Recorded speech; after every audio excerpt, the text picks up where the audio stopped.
What's the smartest way you've outsmarted a teacher? In high school, my math teacher, Mrs. Kowalski, ran her classroom like a boot camp. She had this awful rule where if you got a question wrong, you had to wear this giant hot pink dunce cap and sit in a tiny plastic chair at the front of the room, like you were in preschool. She called it motivational discipline. We all called it pure humiliation. She was the kind of teacher who didn't just enjoy order. She thrived on embarrassment, short, grumpy, and always glaring over her glasses like we were criminals instead of students.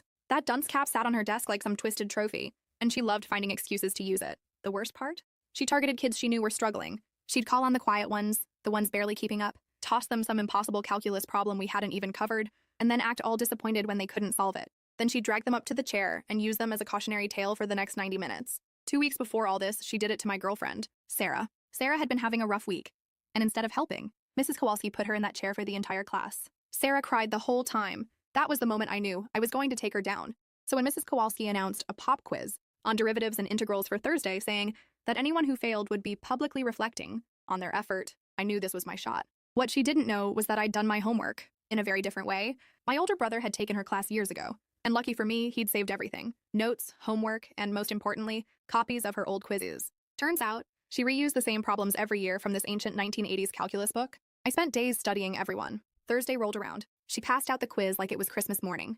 "You have 30 minutes, she said, and we'll be discussing the results in detail tomorrow." She practically winked at the stack of dunce caps on her desk. The quiz was brutal. Chain rule, U substitution, stuff we hadn't even touched in class. But I'd seen it all before. I finished in 15 minutes, double-checked my answers, and sat back while the rest of the class panicked.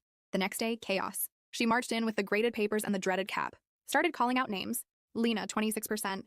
Miguel, 34%. Sarah, 21%. One by one, she sent my classmates up front in that ridiculous hat, sitting in tiny chairs like they were in kindergarten. Some were trying not to cry. It was heartbreaking. Then she got to my name. Emily Carter, 100%. The whole room froze. She stared at my paper like it had insulted her personally. "Emily," she said slowly, "why don't you come up and walk us through problem 7? She thought she had me. Thought I'd freeze or fumble or expose that I'd cheated. But I walked right up, took the marker, and broke down the solution line by line. Every formula, every step crystal clear. She tried another, then another. I nailed them all.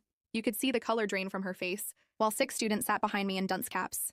And I was turning her impossible quiz into a math lesson. When class ended, she pulled me aside. "How did you learn those answers?" she asked, voice low and stiff. I just smiled. "I guess I just studied harder than you thought." She couldn't prove a thing.